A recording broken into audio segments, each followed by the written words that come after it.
nous élevons nos mains vers nous chantons, tu es Dieu.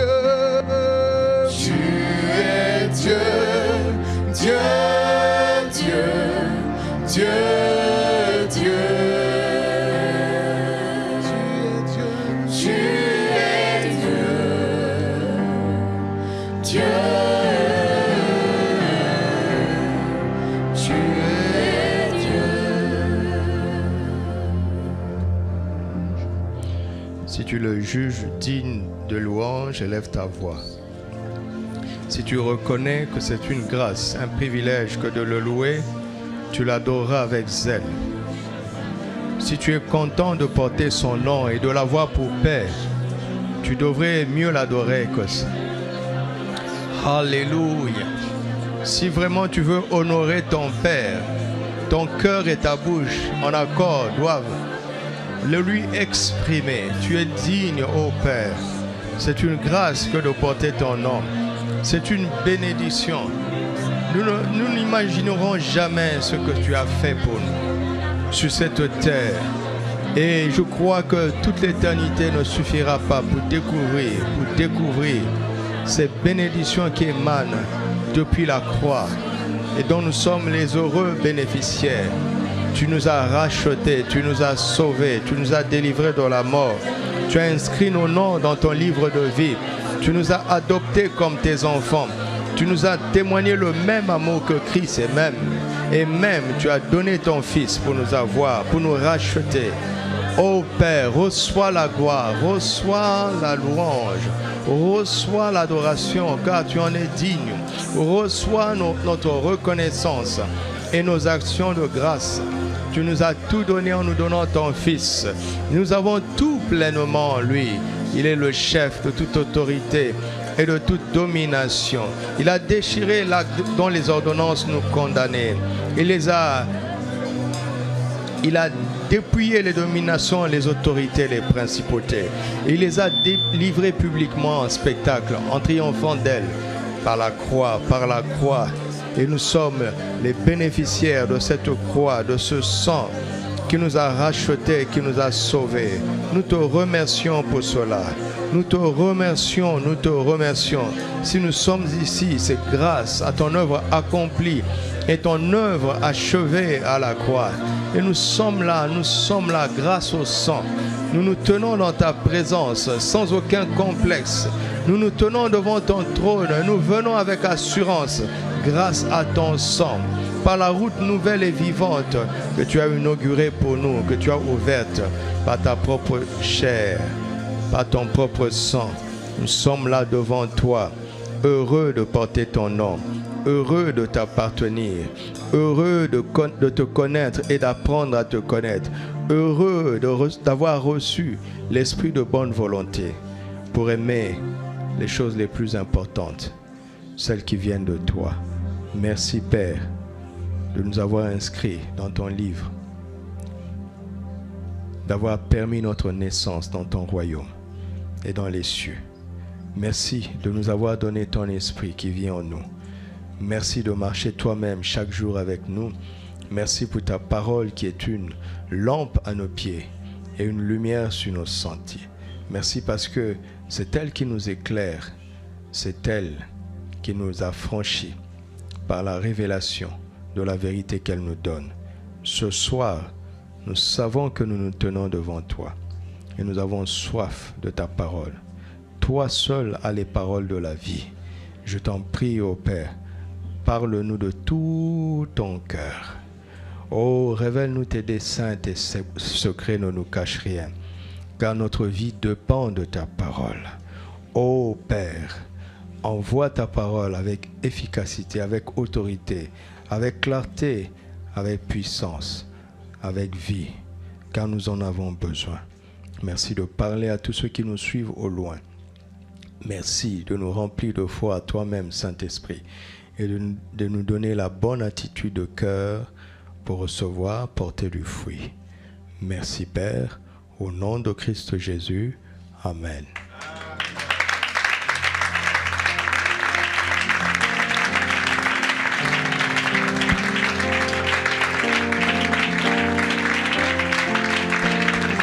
Alléluia. Gloire à Dieu. Amen. Asseyons-nous dans sa présence et on se salue vigoureusement. Quand Marie a salué Élisabeth, n'est-ce pas, une puissance a visité Élisabeth. Amen. Si Christ est en toi, ta salutation doit réchauffer, ranimer, vivifier ton prochain. Amen. Chasser la froideur du milieu de nous. Amen. Chasser la tiédeur du milieu de nous. Amen. Soyons remplis du zèle de la maison de notre Père, et que son zèle nous dévore. Amen. Amen. Gloire à Dieu. Alléluia. Je suis désagréablement surpris ce soir par le manque de zèle que j'ai constaté durant le temps de louange. Après le séminaire Arbre de vie que nous avons eu et le temps de notre petit séminaire local que nous avons eu, j'espère que vous n'avez pas permis aux oiseaux du ciel de voler la parole qui nous a été donnée. Mais si c'est le cas, ça doit se voir. Est-ce que tu sais que tu entends pour porter du fruit? Demande-le à ton frère. Est-ce que tu sais que tu entends la parole pour porter du fruit? Non? Nous serons tenus responsables de tout ce que nous aurons entendu. Refuser d'entendre et de devenir des auditeurs oublieux. Quand on parle d'auditeurs oublieux, là, on ne parle pas de la mémoire. On ne parle pas de la mémoire parce qu'un païen peut mémoriser des versets bibliques et gagner, remporter le trophée d'un concours de récitation, n'est-ce pas? Un païen, oui ou non?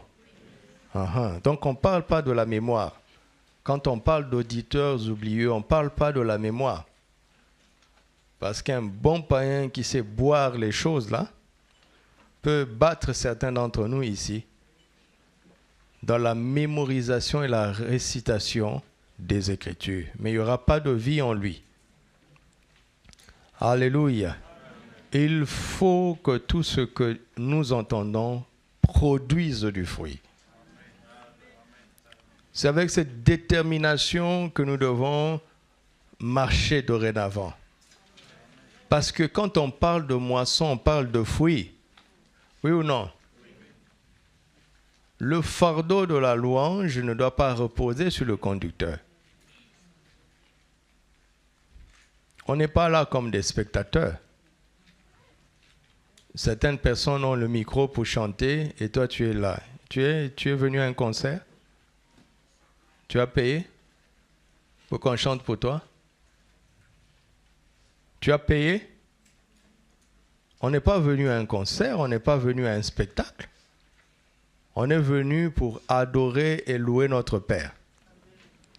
Je parle à tout le monde. Je ne sais pas comment ça s'est passé dans votre tabernacle, mais je parle à tout le monde. C'est comme si on t'avait forcé pour venir. On a forcé quelqu'un pour venir? Hein? Et alors? Pourquoi tu as eu une attitude comme si tu boudais, comme si on t'a imposé d'être là? Qu'est-ce qui se passe? Qu'est-ce qui se passe? Tu n'es pas content d'être là? Tu es venu faire quoi? Dites-moi un peu. Vous êtes venu faire quoi? Vous êtes sûr? C'est ce que vous avez fait? Le temps qu'on vient de passer là, c'est l'adoration? Franchement, est-ce que Dieu est ici? Le Seigneur est ici? Ça ne se voit pas? En tout cas, ça ne s'est pas vu.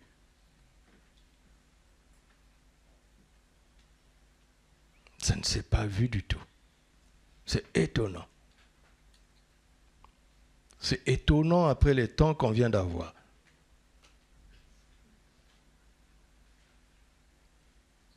Ne viens plus comme ça dans la maison de Dieu, d'accord? Sinon, reste chez toi. Ok? Si tu n'es pas déterminé pour louer le Seigneur et t'adorer, reste à la maison. Reste à la maison. Notre attitude doit montrer au Seigneur que nous croyons qu'il est là.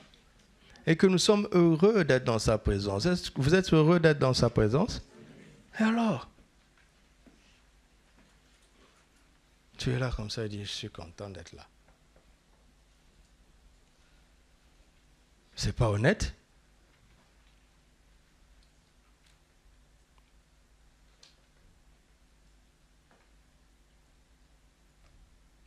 Si c'est la moisson, hein, il faut des fruits. N'est-ce pas? Le conducteur doit être heureux de voir qu'il n'a pas en face de lui un peuple qui est lourd.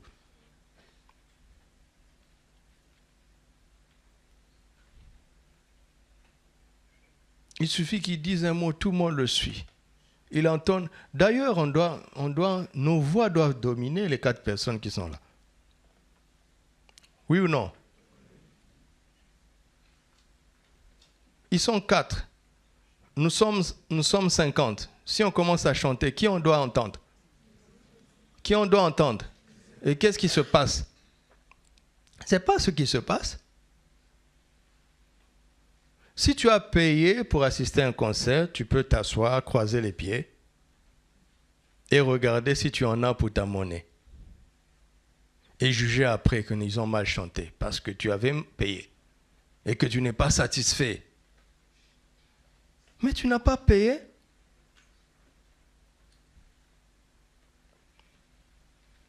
Arrêtez ça. Vous entendez? Arrêtez ça.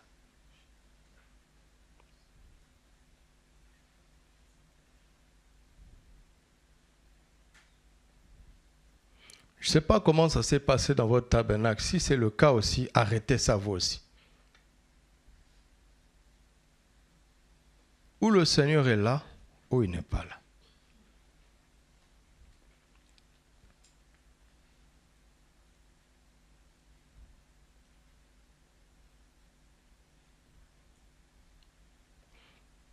Éphésiens chapitre 1, verset 7. Ce n'est plus le temps de jouer avec notre foi. Hein? Ce n'est pas le temps du tout, du tout, du tout.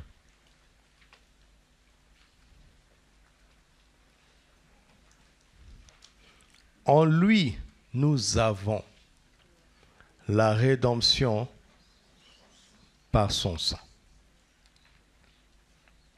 Nous avons aussi la rémission des péchés selon la richesse de sa grâce. En lui, nous avons la rédemption par son sang. En Christ, nous avons la rédemption par son sang. C'est notre titre. En Christ, nous avons la rédemption par son sang. En Christ, nous avons la rédemption par son sang. Sais-tu ce que tu as, ce que tu possèdes, ce que Christ a mis à ta portée, à ma portée, à ma disposition? Si tu es en Christ, si je suis en Christ, nous avons la rédemption. Où est la preuve? La preuve, c'est son sang. Nous avons la rédemption. Parole vivante.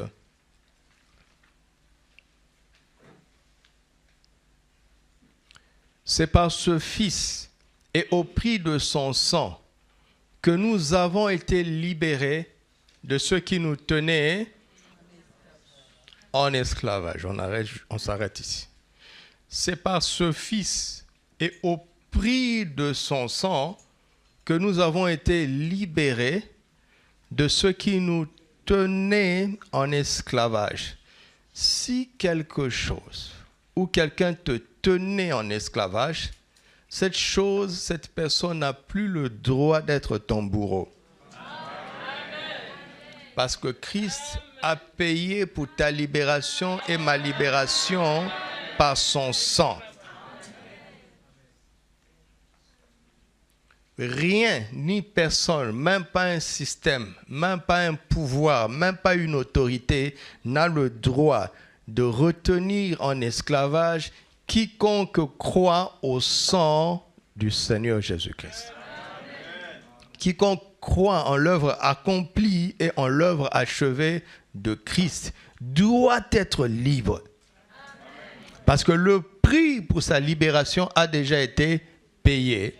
Et c'est un prix inestimable. Parce que le sang précieux de Jésus dépasse tout l'or et tout l'argent du monde. C'est un prix inestimable.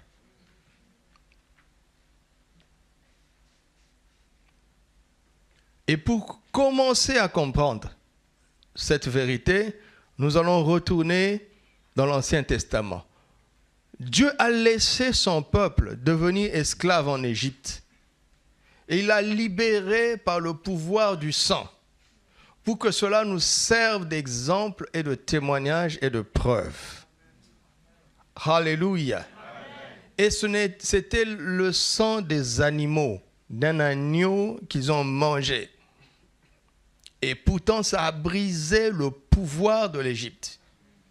À plus forte raison, le sang précieux de l'agneau de Dieu, le Seigneur Jésus-Christ. La rédemption, c'est une libération moyennant un prix. C'est une libération qui n'est pas gratuite, moyennant un prix.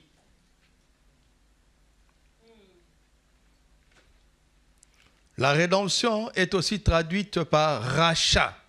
Pas achat, mais rachat. Alléluia. Quelle est la différence entre acheter et racheter? Quelle est la différence?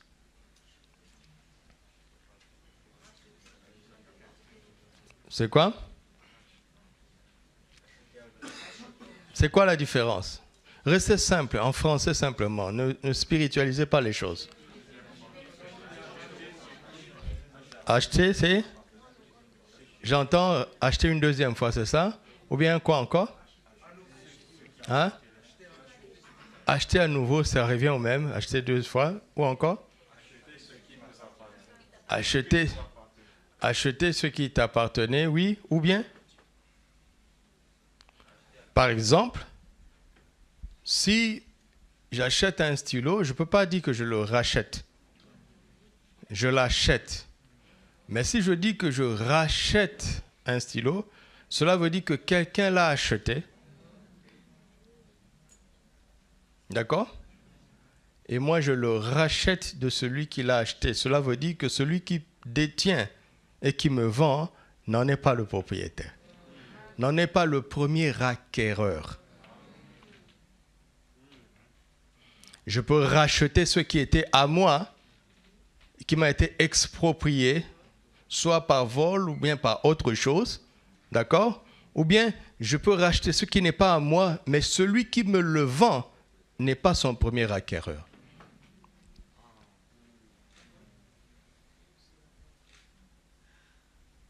N'est-ce pas? C'est ça. Donc, si Christ nous a rachetés de l'esclavage, il est en train de dire que le bourreau, parce que le maître d'un esclave est son propriétaire. Il n'est pas son patron. Il est son propriétaire. OK? Mais aucun humain ne peut être le premier propriétaire d'un autre humain. Le premier propriétaire de tout être humain, c'est Dieu. Il aurait pu arracher cet humain en usant de son droit de créateur. Mais il met un prix, pourquoi? Parce que l'humain est devenu esclave, parce que lui-même, il a vendu sa liberté. Son acquéreur l'a acquis par la ruse, par le mensonge, qu'importe, mais cet humain-là s'est vendu lui-même pour pas cher. Et donc Dieu ne serait pas intègre d'arracher cet humain, parce que celui qui détient cet humain va dire, mais j'ai payé. Il s'est livré à moi. Il a accepté.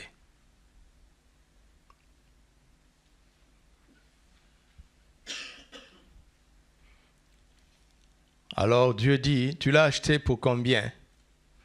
Il dit 1000 dirhams. Il dit, bon, moi je veux te donner 1000 milliards, des milliards, des milliards, de milliards, de milliards, de milliards. Il est en train de dire que celui qui nous détenait captifs ne connaissait même pas notre valeur.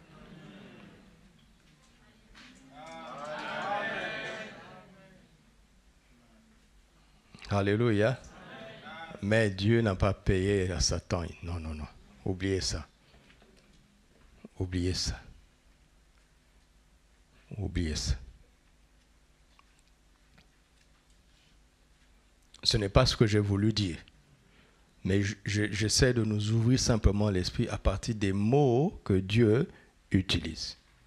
Quelle que soit la ruse qui a fait qu'on s'est retrouvé sous une quelconque servitude, sachez que ceux qui vous dominent, si c'est le cas, ou celui qui vous domine, si c'est le cas, lui-même, il ne connaît pas votre valeur. Et s'il a pu vous mettre sous sa ruse, c'est parce que vous-même, vous ne connaissez pas votre valeur.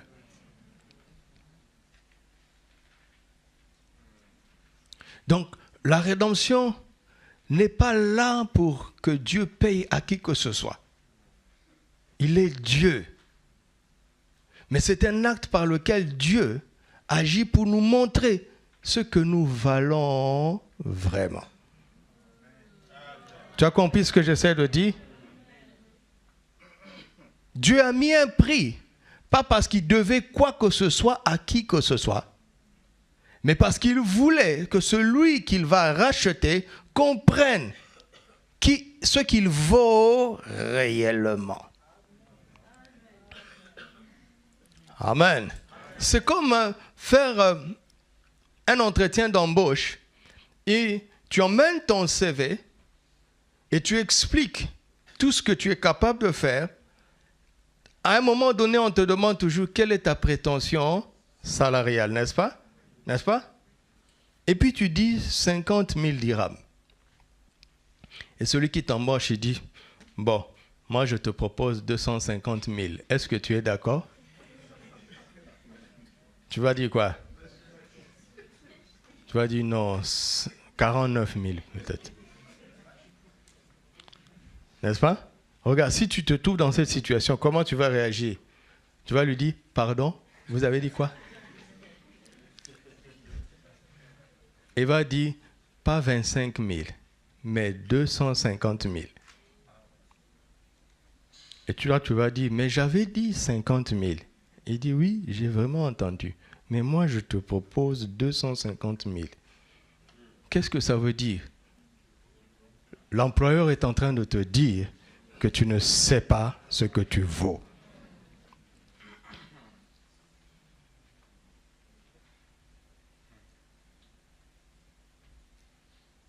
Ça y est, le Saint-Esprit nous a saisis avec un mot.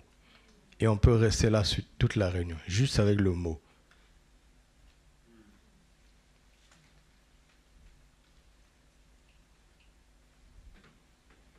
Il n'a pas payé ce prix à Satan. Non. Il l'a dépouillé à la croix. Alors son sang a servi à quoi par rapport à Satan?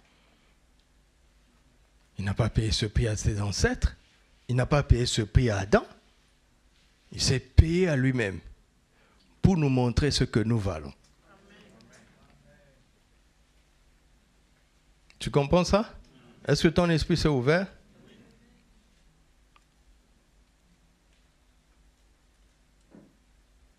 Comment est-ce qu'une prostituée à Jéricho, elle est connue comme une prostituée, et elle va faire preuve de foi, parce que ce qui a sauvé Rahab, c'est la foi. Tout le monde savait que c'était une peine perdue de lutter contre le Dieu d'Israël. Rahab dit que nous avons appris ce que Dieu a fait avec vous en Égypte. Nous sommes remplis de terreur. Au lieu de soulever un drapeau de paix, eux, ils se sont barricadés. Tout un peuple qui a traversé la mer Rouge, au minimum 600 000 hommes de pied, 600 000 au minimum. Les hommes prêts pour la guerre étaient au nombre de 600 000. Maintenant, s'il faut ajouter les femmes et les enfants, ça fait combien? Au minimum 3 millions ont traversé la mer Rouge. Et vous allez bâtir un mur pour leur résister? Il fallait soulever un drapeau blanc. Un peuple qui a vaincu la mer Rouge va être limité par un mur. Est-ce que c'est sérieux? Ils ont l'avantage d'avoir appris ce que Dieu a fait. Il leur suffisait de croire. Rahab a choisi de croire. C'est par grâce que nous sommes sauvés au moyen de la foi. Peu importe notre passé, la foi a absous son passé de prostituée. Le sang est passé par là. Alléluia. Maintenant, Dieu va interdire à Israël de prendre quoi que ce soit à Jéricho. Même pas l'or de Jéricho. Tout est dévoué par interdit. Mais prenez Rahab. Qu'est-ce que ça veut dire? Ça veut dire que Rahab valait plus que tout le trésor de Jéricho. Mais les yeux la regardaient comme une prostituée. Mais elle est devenue prostituée, pourquoi? Parce qu'elle-même, elle ne connaissait pas sa valeur. Et ceux qui l'a payée ne connaissaient pas sa valeur.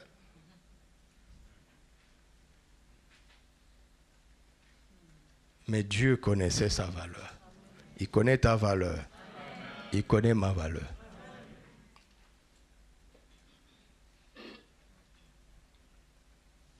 Je pense que le jour où nous allons bien accepter l'évangile, un seul d'entre nous suffira pour changer une ville, pour changer une nation.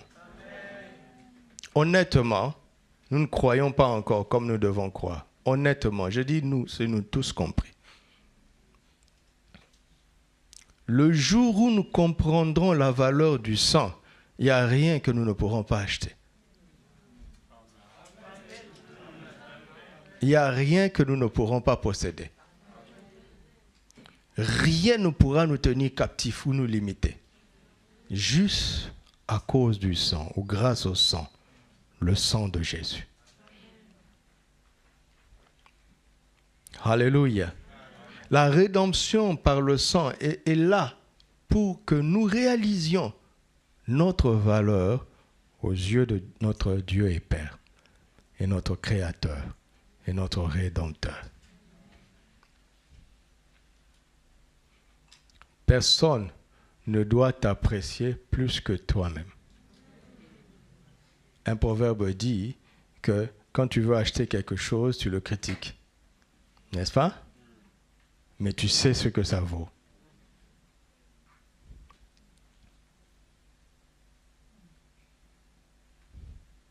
N'attends pas que les gens te valorisent.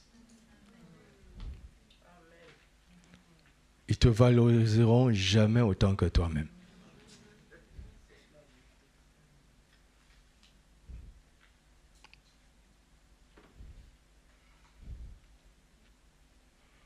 Alléluia.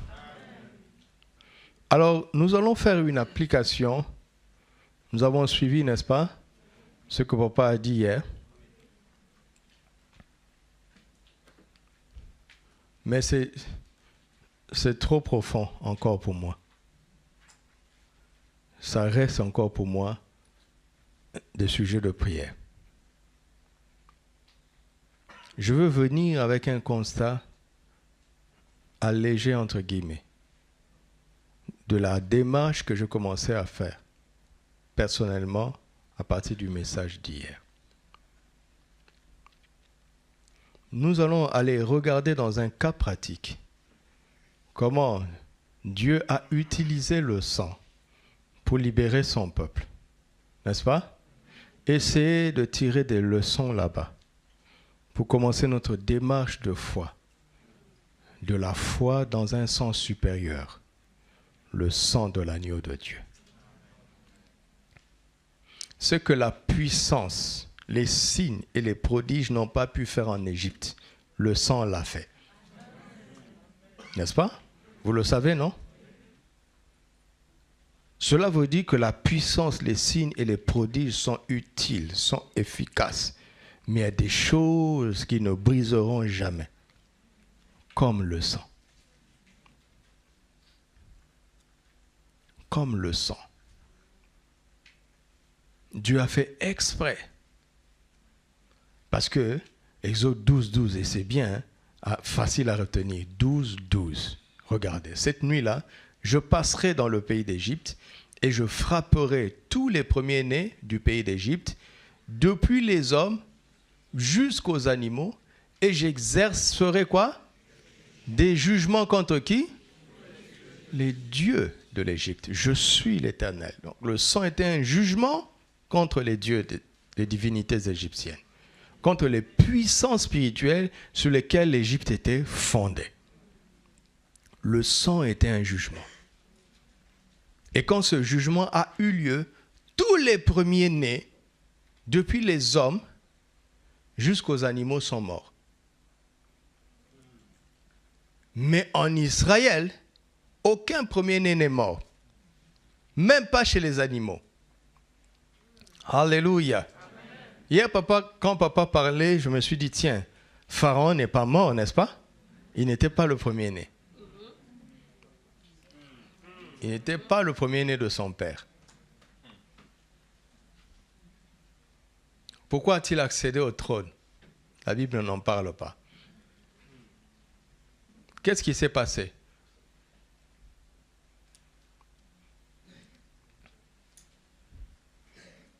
On n'a rien à dire, ce n'est pas écrit. Mais son premier-né à lui est mort.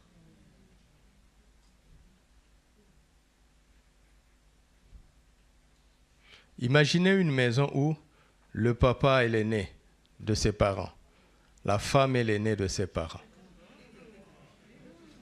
Et ils ont des enfants. Ce jour-là, il y a eu 3 décès. C'était tragique, tragique.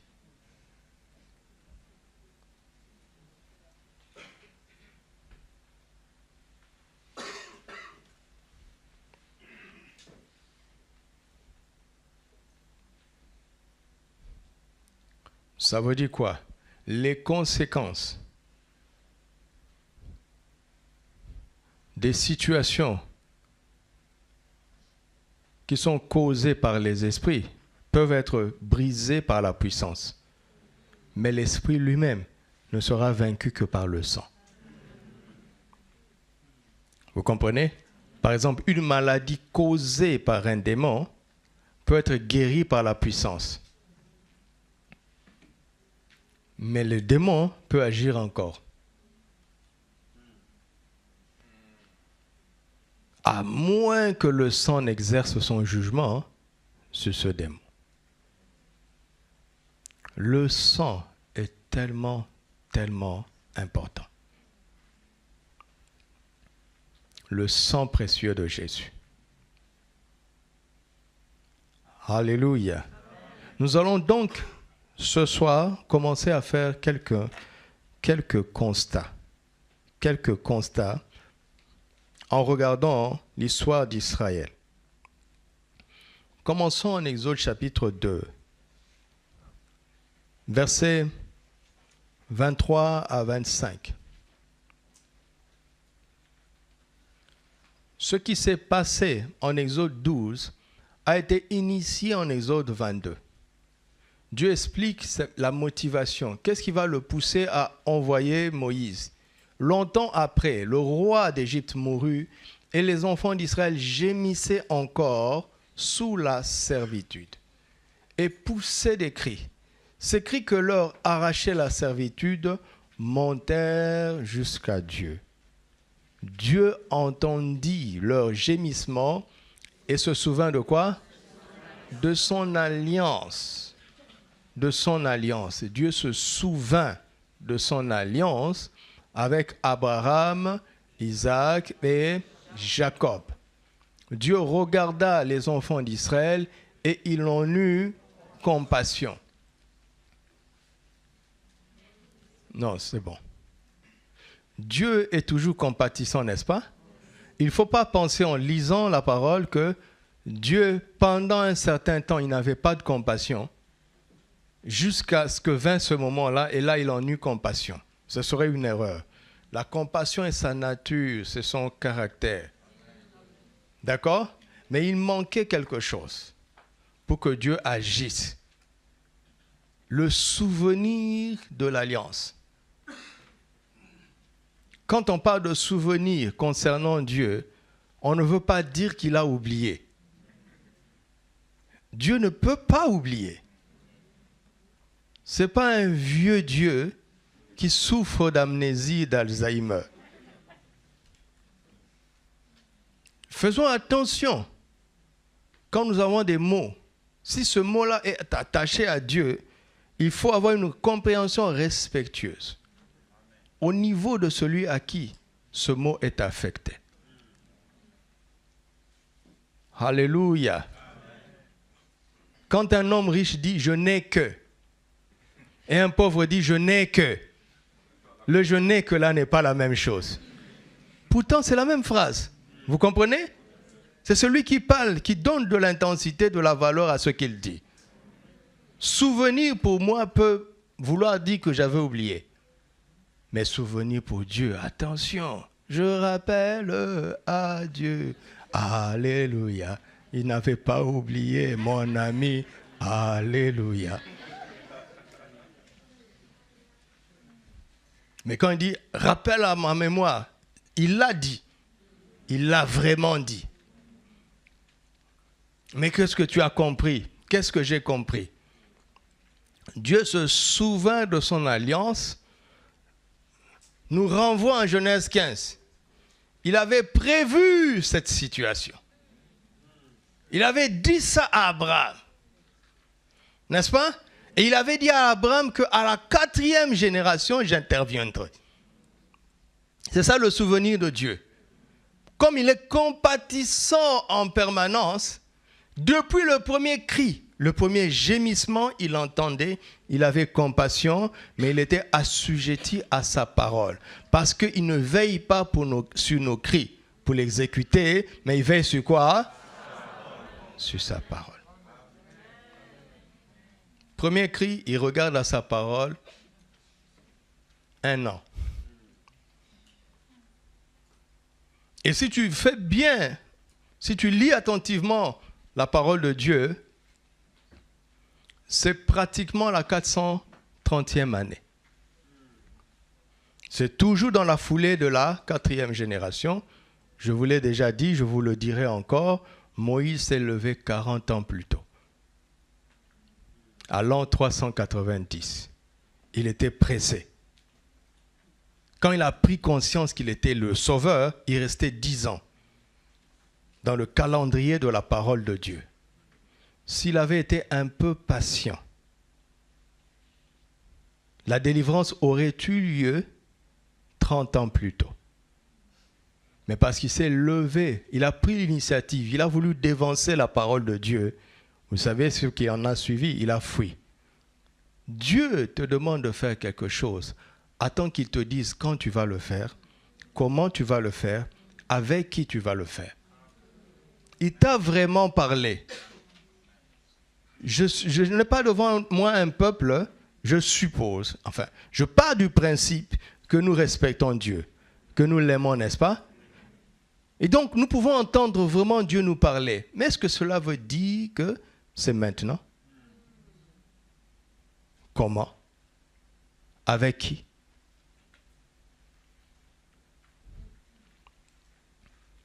Vous entendez? C'est très important. C'est très important. Souvent, on confond le vient et le va de Dieu. Alléluia.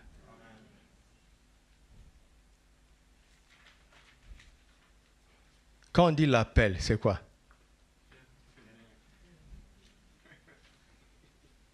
N'est-ce pas? Si tu t'appelles Adrien, je dis Adrien, qu'est-ce que tu fais? Tu viens. Mais nous, quand on dit j'ai reçu l'appel, c'est pour aller. Il y a un désordre. J'essaie d'être simple, hein? Parce que c'est comme ça que je reste dans la présence de Dieu jusqu'à ce que sa parole devienne simple.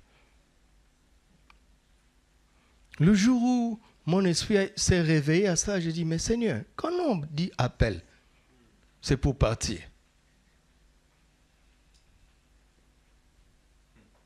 Samuel, qu'est-ce qu'il a fait? Il est allé chez Élie, le souverain sacrificateur. Tu m'as appelé? Vous comprenez? C'est ça l'appel. Quand tu appelles, c'est pour venir. Jésus a choisi 12 pour les avoir avec lui et pour les envoyer. Donc, le vient précède le va. Il a dit en Marc 16 et en Matthieu 28, allez. Mais attention, il faut mettre tout, il faut remettre de l'ordre dans les évangiles. Mais dans Luc 24, il a dit, attendez. Avant d'aller, venez et attendez. Et quand vous allez recevoir la puissance, vous saurez que c'est le moment. Vous aurez le message, vous aurez la puissance, vous aurez les collègues, vous aurez la provision. Pourquoi on va pour Dieu sans qu'il y ait la provision? Parce que ce n'est pas le moment. Tu es dans l'appel. Toi, tu confonds appel et mission. L'appel, c'est le vient. La mission, c'est le va. Ce n'est pas la même chose. L'appel et la mission ne sont pas à confondre. Ce sont deux événements consécutifs. Mais ils ne sont pas égaux, ils ne sont pas équivalents. Est-ce que je parle à quelqu'un? C'est comme ça. C'est comme ça. Il commence par le vient. Après, il y aura le va. Bien sûr qu'il y aura le va. Bien sûr qu'il y aura le va. Et dans le va, il y a le quand, il y a le comment, il y a le avec qui. Pourquoi faire? Je me suis levé pour aller servir Dieu. Oui, servir Dieu comment? Pourquoi faire? Pour être prophète. Vous n'avez pas vu que dans la Bible, il y a plusieurs prophètes? Jérémie est différent d'Ésaïe, d'Amos, d'Habakkuk. Prophète est un mot générique. Mais il y avait une mission spécifique pour chacun. Il y a une mission spécifique pour chacun.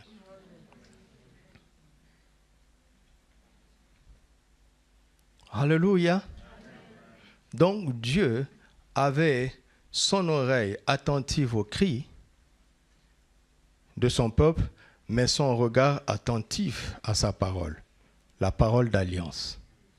Il s'était engagé pour, à partir de la 4e génération. Nous allons comprendre pourquoi. Dieu ne prenait pas plaisir à laisser son peuple souffrir pendant 4 générations. Il fait tout pour un but. Amen. Donc, c'était d'abord une question d'alliance. Alléluia.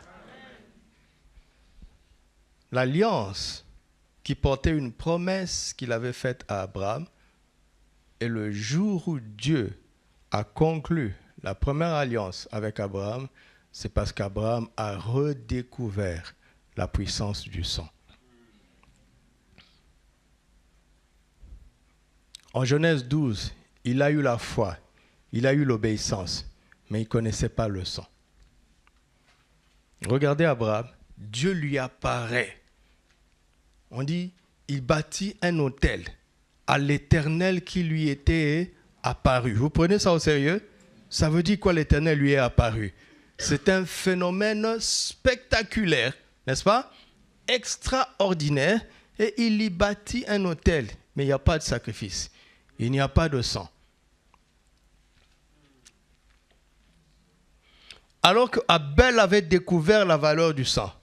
Dès que l'homme a découvert la valeur du sang, Satan s'est arrangé pour le supprimer. Il est passé par Caïn. Parce qu'il craint le sang par-dessus tout. Sois puissant, mais ne touche pas au sang. Il craint ça. Et les hommes se sont succédés, et nous allons nous rendre compte que Noé a découvert la valeur du sang. Quand il est sorti de l'arche, il a offert des animaux. N'est-ce pas? À Dieu, des sacrifices. Avant, il ne faisait pas ça. Pourquoi? Parce que durant le temps où il était protégé dans l'arche, pendant le déluge, il a dû réfléchir. Dieu a parlé aux animaux. Chaque animal est venu. Chaque animal qui ne pouvait pas survivre dans l'eau est venu à Noé. La création attend la révélation du Fils de Dieu. Il y avait un fils dans la création. Et la création est venue se mettre à l'abri auprès du Fils de Dieu. Noé n'est pas allé chercher, capturer les espèces pour protéger les espèces. Ce n'est pas un écologue. Je ne sais pas si ça existe. Il n'a pas pratiqué l'écologie. Ce sont les animaux qui sont venus s'abriter chez lui. Chez toi, les animaux vont fuir. Parce qu'ils viennent pour s'abriter, mais toi, tu les regardes comme du gibier. Ne va surtout pas là-bas. Quand nous marchons avec maman, parfois le soir, parfois il y a des chats qui s'attachent à nous. Ils nous suivent. J'ai dit, est-ce que tu connais? J'ai des fils qui vont te bouffer. Hein? Tu ne me connais pas bien. Mais ces chats-là ont confiance en nous. Ils savent que moi, je ne vais pas les bouffer. Mais toi, là, est-ce que le chat va te suivre? Bon, c'était pour vous détendre un peu. Mais les animaux impurs sont venus par 7 paires. Les animaux purs. Pourquoi?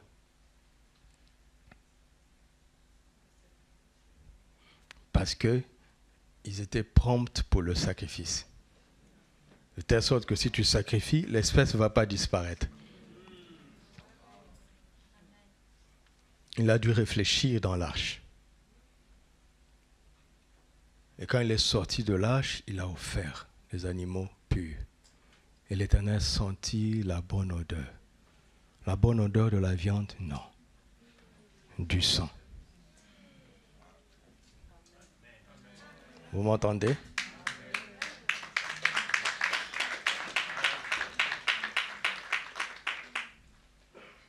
Donc, Noé connaissait la valeur du sang. Mais il y a eu un problème de transmission de révélation. Abraham ne connaissait pas la valeur du sang. C'est Dieu qui lui a dit. Dieu lui a fait une promesse en Genèse 15. Et Abraham eut confiance en l'Éternel. Cela lui fut compté comme une justice. C'est ce jour-là qu'il a été justifié. Maintenant, c'est un homme de foi qui demande avec quoi le posséderai-je? Il ne demande pas un signe pour croire, mais il demande un signe parce qu'il a cru. Ce n'est pas la même chose. Dieu va lui dire, prends tel animal. Pour la première fois, Abraham va bâtir un autel où il y a un sacrifice de sang. Et c'est ce jour-là que Dieu va faire alliance avec Abraham. Donc l'alliance, c'est une alliance de sang. Suivez-moi, hein? Suivez-moi. Là, nous sommes en Genèse 15. Et en Genèse 17, Dieu va réitérer l'alliance avec le signe de la circoncision.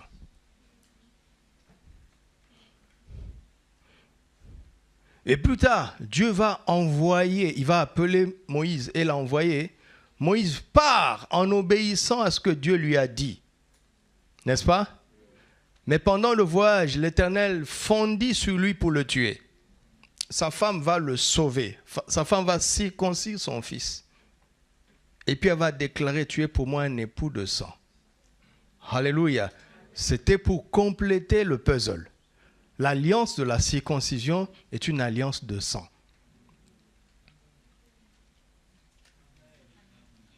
À 2 reprises, Dieu va conclure 2 alliances avec Abraham qui sont des alliances de sang. Il a confirmé, n'est-ce pas? Il a confirmé. Alors quand on dit que Dieu se souvint de son alliance, il se souvint de l'alliance de sang. Pourquoi? Parce que ça lui rappelle ce qu'il avait fait avant la fondation du monde. L'agneau a été immolé avant la fondation du monde.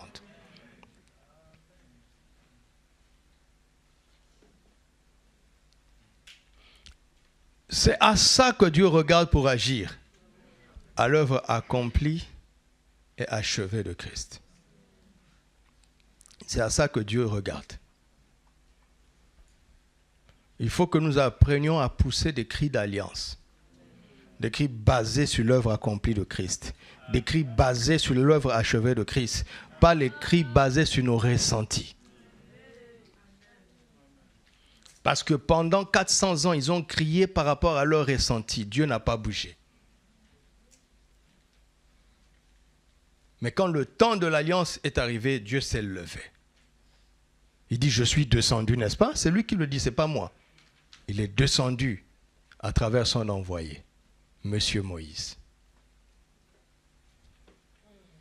Quelle que soit la situation dans laquelle nous nous trouvons, cherchons la réponse à travers l'œuvre accomplie de Christ, à travers l'œuvre achevée de Christ, pour faire des prières spirituelles, pas émotionnelles.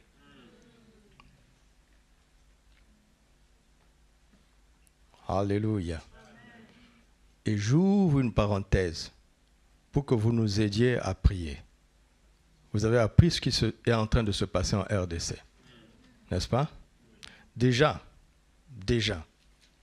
je veux que vous sachiez que ça ne concerne pas que 2 pays. Ça concerne toute une région appelée la région de Grand Lac. Ce sont des foyers de tension, comme le Sahel. Vous avez vu? Ce qui a commencé en Libye a affecté tout le Sahel. Et si l'Afrique de l'Ouest ne se ressaisit pas, ça aurait pu embraser tout le monde. Maintenant, ce qui est en train de se passer à l'est du Congo peut embraser toute l'Afrique centrale et australe. Et donc, si ça embrase le Sahel et ça embrase là, il y a le feu dans toute l'Afrique. Ça n'arrivera pas au nom de Jésus. Mais parce que c'est mon pays dans la chair, je sais quel ressenti de haine est en train de vouloir prendre place. Chrétien qui m'entend, qui est originaire de la RDC, ne suis pas ce chemin-là. Ne prie pas dans la haine. N'utilise pas le nom de mon Jésus pour ta haine. Il ne te suivra pas. Le Saint-Esprit ne te suivra pas. Les démons vont suivre ta prière. Donc il faut arriver à se calmer dans la chair pour retrouver le chemin de l'alliance.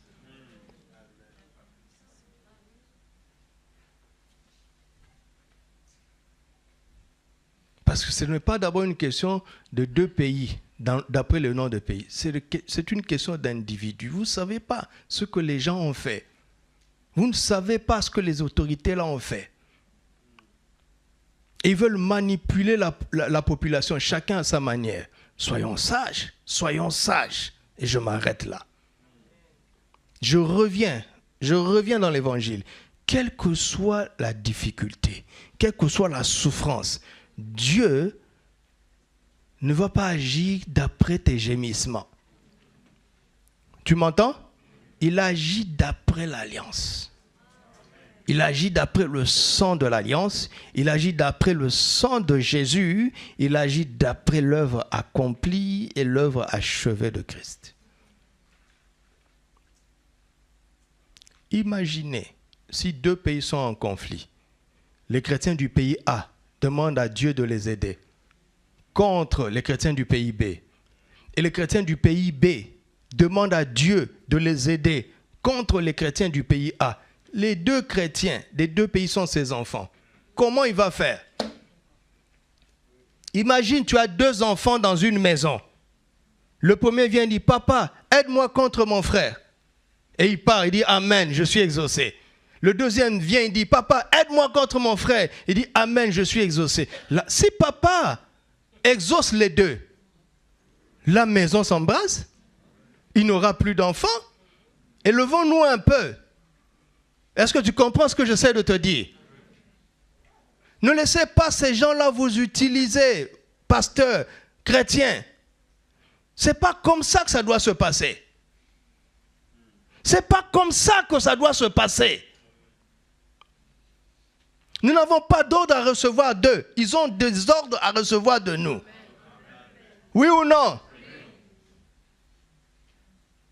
Parce qu'en Christ, il n'y a pas tel pays ou tel autre. Il n'y a pas telle ethnie ou telle autre. Ne laissez pas les gens vous mélanger par des théories politiques, des théories religieuses, des théories culturelles. Ils ne sont pas honnêtes. Ils veulent se servir de vous.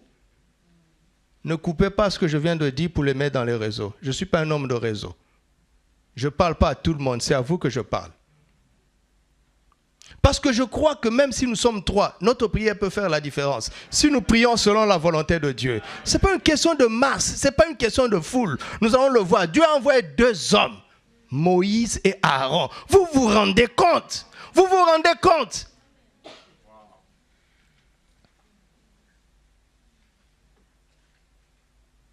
Il a envoyé deux hommes.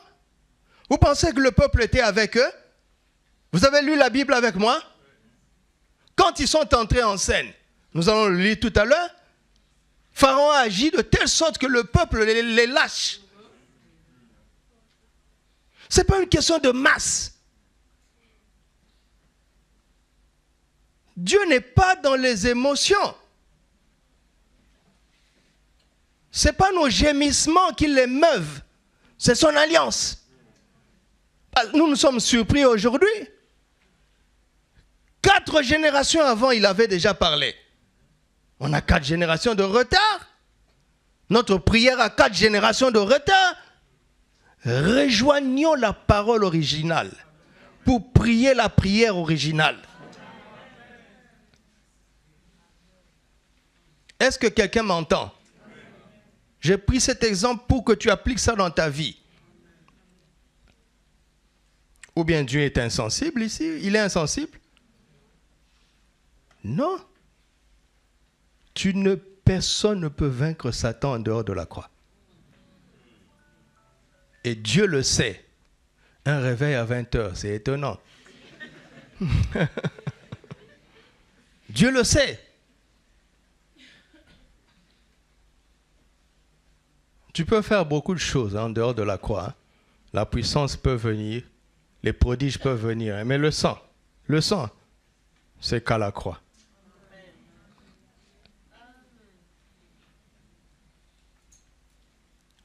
Première information ici, en ce qui concerne la libération par le sang, c'est d'abord une question d'alliance. Alléluia. Alléluia. Je peux continuer? Vous savez, le mot alliance est un mot très fort. Parce que dans l'alliance, Dieu a un parti pris. C'est étonnant, hein? Vous vous rendez compte? Si l'arbitre est de votre côté, il ne sifflera pas le pénalty contre vous.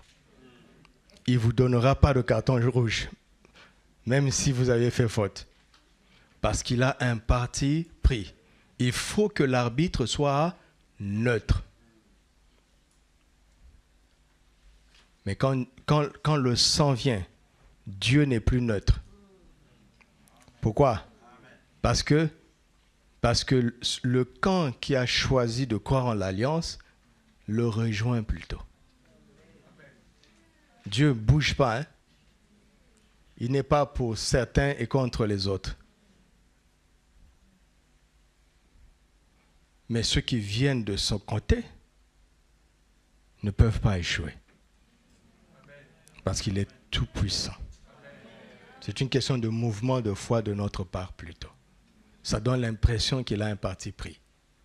Mais c'est parce que nous aurons choisi le chemin de la foi. La foi en l'œuvre accomplie et l'œuvre achevée de Christ. C'est clair ce que je dis? C'est d'abord une question d'alliance. Dis à ton frère, c'est d'abord une question d'alliance.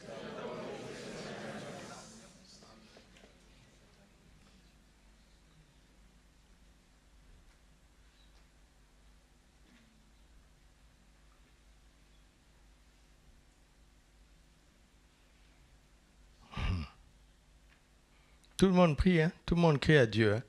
Ceux que tu regardes comme des adversaires, eux aussi crient à Dieu. N'oublie pas ça. Hein? Vous voyez comment les émotions peuvent nous emporter. Hein? C'est facile de donner des leçons aux gens quand ça ne te touche pas. Je dis, frère, sois chrétien, sois équilibré, jusqu'à ce que ça te touche. Et c'est là où tu vois que tes émotions veulent dominer sur la parole. Refuse ça. Parce que c'est le chemin de l'échec. Ou bien des fausses victoires.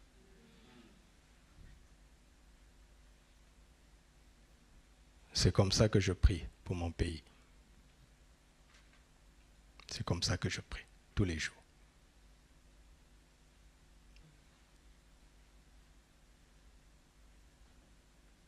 C'est une question d'alliance. Dieu n'était pas contre les Égyptiens. Seulement les Égyptiens n'ont pas eu un père qui a cru au sang. Non. Non. Dieu n'était pas pour Israël.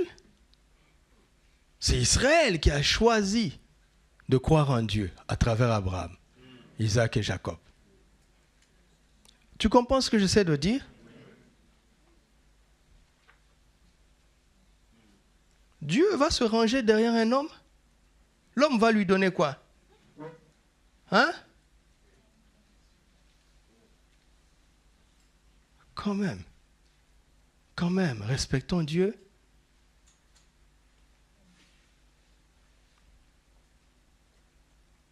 Respectons Dieu.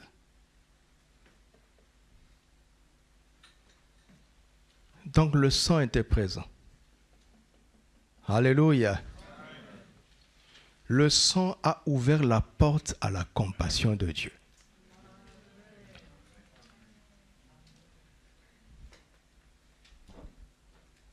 C'était d'abord une question d'alliance.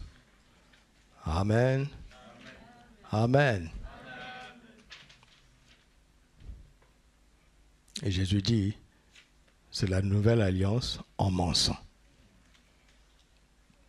Les autres alliances, imaginez ce qui vient de se passer maintenant. Vous êtes dans l'original maintenant. Vous avez mon sang. On doit nécessairement vivre infiniment plus que ce que Abraham, Isaac, Jacob et Moïse ont vécu. Parce qu'ils n'avaient pas le sang original.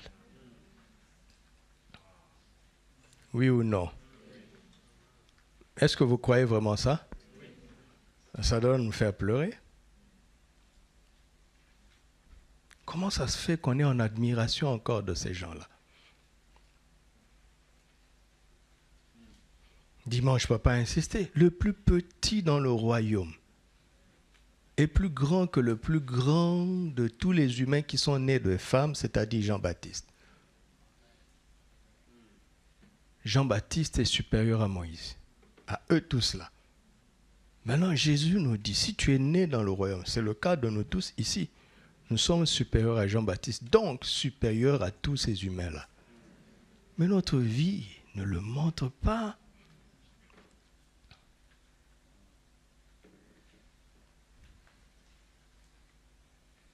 Je ne parle pas d'une autre église, je parle de nous. Oui ou non?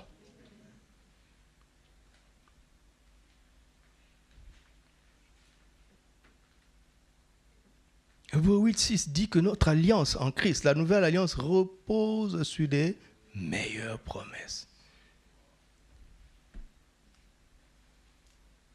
Et mon texte favori, c'est dans 2 Pierre 1, il dit, lesquels nous assurent de sa part les plus grandes et les plus précieuses promesses. Et 2 Corinthiens 1, 19 clôt le débat pour dire, mais en Christ, ces promesses-là sont déjà oui. Les meilleures promesses, Dieu a dit oui en Christ. Les plus grandes et les plus précieuses promesses, Dieu a dit oui en Christ. Il ne nous reste plus qu'à dire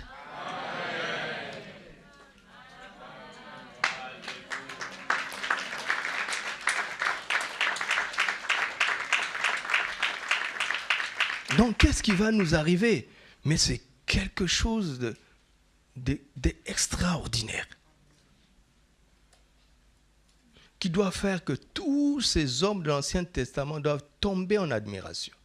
Si nous persévérons dans la foi. Allons-nous persévérer? Oui. Allons-nous persévérer? Oui. Alors, ne laissons pas les émotions nous distraire. Ne soyons pas charnels. Nos gémissements n'émeuvent pas Dieu. C'est l'alliance qui l'émeut. Est-ce que je vous parle?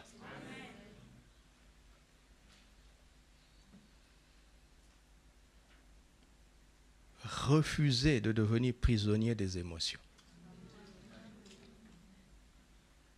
On va perdre du temps. On va faire perdre du temps au plan de Dieu.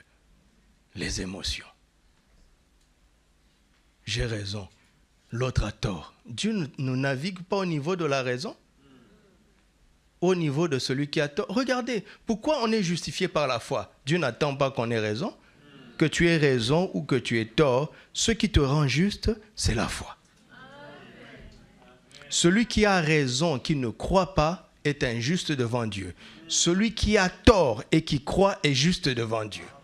Dieu n'est pas au niveau de la raison, il est au niveau de la vérité.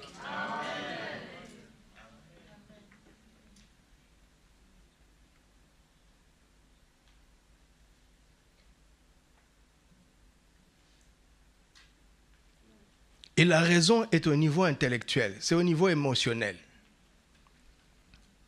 C'est là où il y a les gémissements, les émotions, les ressentis, les ressentiments.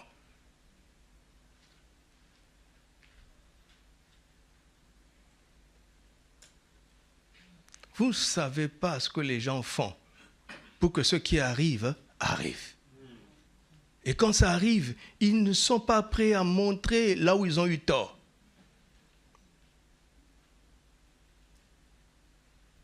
Alors, comme on ne sait pas, travaillons avec la vérité. Quel que soit le sujet, quel que soit le domaine, travaille avec la vérité. Amen. Alléluia. Amen.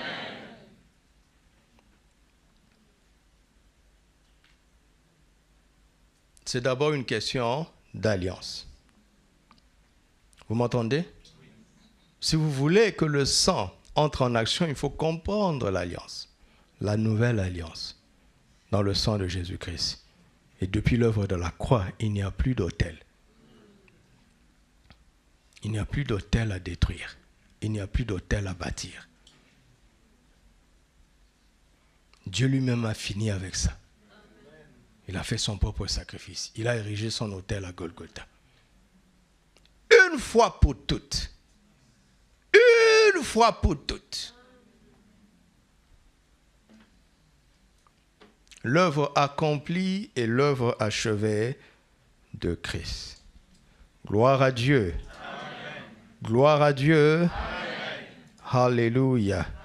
Alors, nous sommes dans Exode chapitre 5. Regardons à partir du premier verset. Exode 5, 1 à 9. On va voir un deuxième élément. Comment est-ce que le plan de la libération par le sang prend place?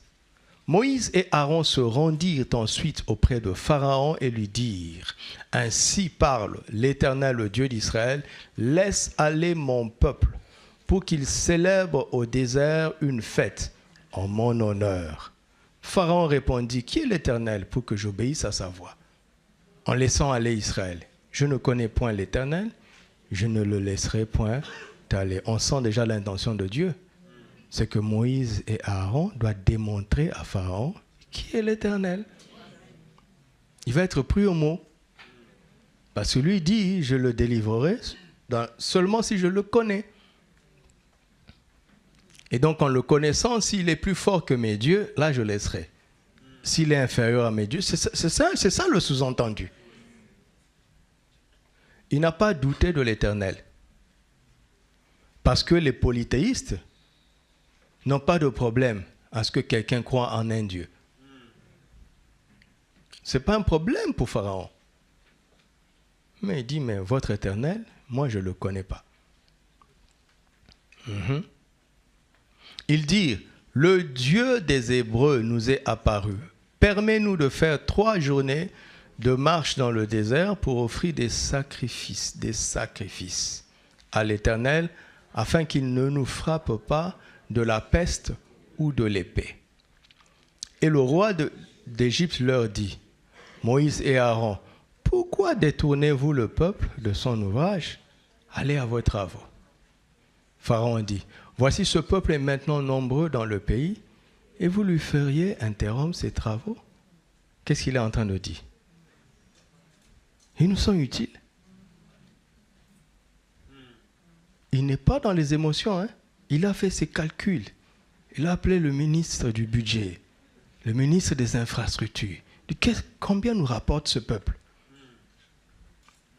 Si on leur donne 3 jours fériés, combien on perd? Il faut lire la Bible comme ça. Ça se chiffre, vous savez? Vous ne savez pas que ça se chiffre? Là où tu travailles, on sait combien tu rapportes par jour.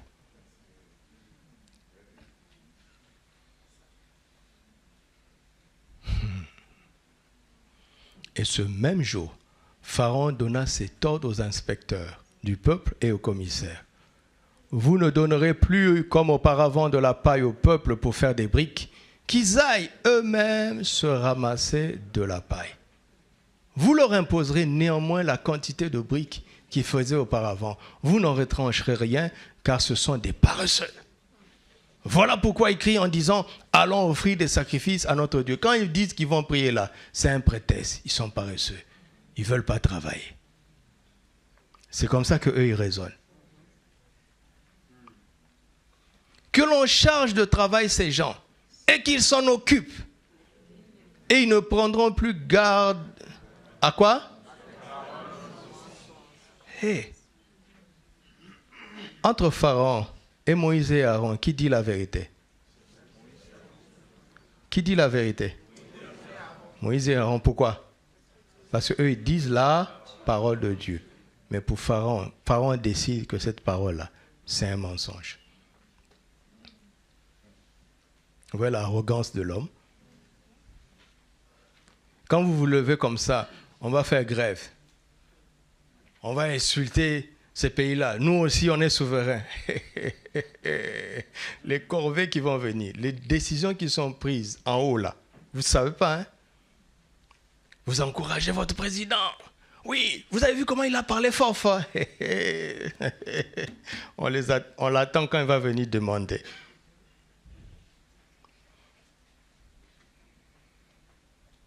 Il ne faut pas être dans les émotions. Dieu t'a parlé. Si tu n'as pas parlé, reste calme. Il finira par parler. Mais tu ne vas pas vaincre Pharaon avec ta rébellion humaine. S'il vous plaît. S'il vous plaît. Nous n'avons pas la Bible pour rien. Il ne suffit pas de se lever. C'est un combat entre la vérité et le mensonge.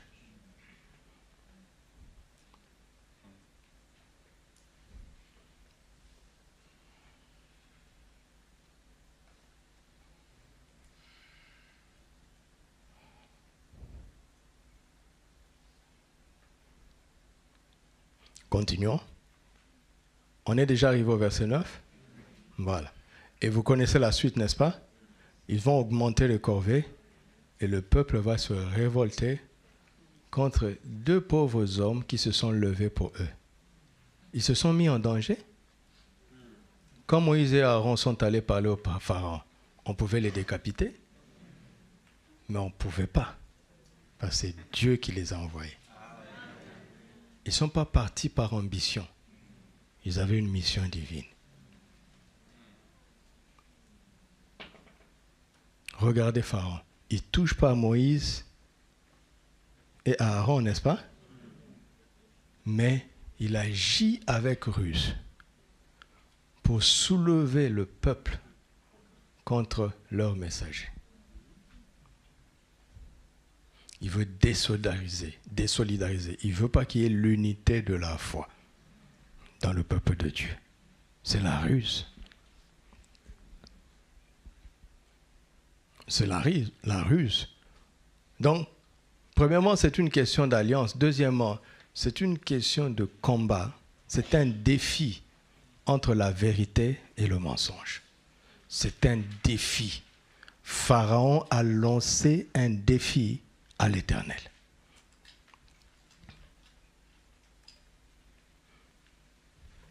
Le père du mensonge a lancé un défi contre le père de la vérité. Dans Jean 8, verset 44, Jésus a dit, vous avez vos pères, le diable, il est menteur et père du mensonge. Le mensonge, c'est tout ce qui s'oppose à la parole de Dieu. Ce n'est pas un mensonge moral, hein? C'est le mensonge spirituel d'abord. Dieu a dit ça. Tout celui qui dit le contraire ment. Vous m'entendez? Il a lancé un défi. Mais Jésus avait dit, si vous demeurez dans mes paroles et que mes paroles demeurent en vous, vous connaîtrez la vérité et la vérité vous affranchira. La vérité triomphe toujours du mensonge. Mais parfois, ce n'est pas instantané. Il dit, si vous demeurez dans mes paroles et que mes paroles demeurent en vous, vous connaîtrez la vérité et la vérité vous rendra libre.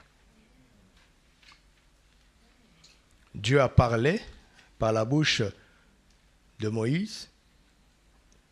Non seulement que Pharaon s'y oppose, mais Pharaon déclare que c'est le mensonge.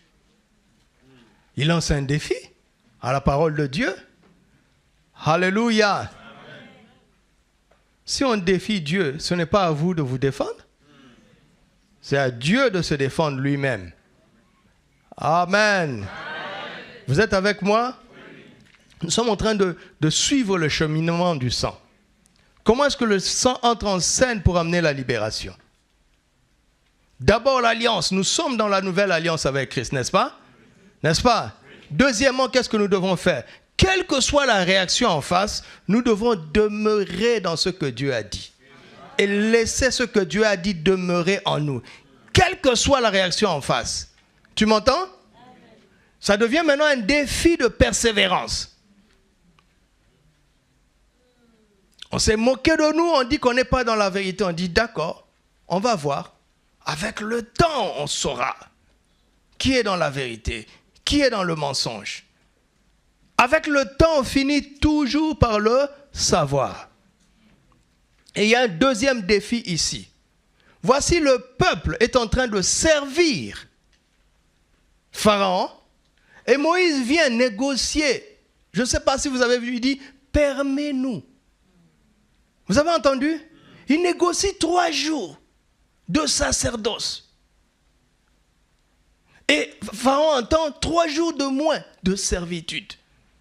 Donc il y a un combat entre le sacerdoce et la servitude.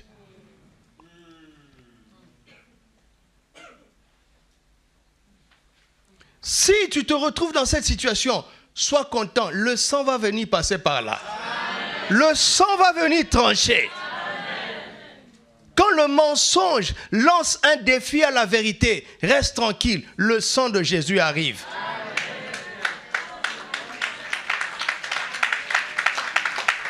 la servitude lance un défi à ton sacerdoce. Sois tranquille, le sang de Jésus arrive. Le sang de Jésus ne viendra pas pour tes beaux yeux. Le sang de Jésus va regarder ta détermination à te fonder sur la vérité. Parce que le sang travaille pour la vérité, pas pour les hommes, mais pour la vérité. C'est le sang de Jésus. Et Jésus est la vérité. C'est son sang. C'est pas ton sang. C'est pas mon sang. C'est pas le sang de l'Église. C'est pas le sang d'Israël. C'est le sang de Jésus. C'est son sang. Tu m'entends? C'est son sang. Donc il va regarder notre attitude. Quelle est notre attitude face à la vérité?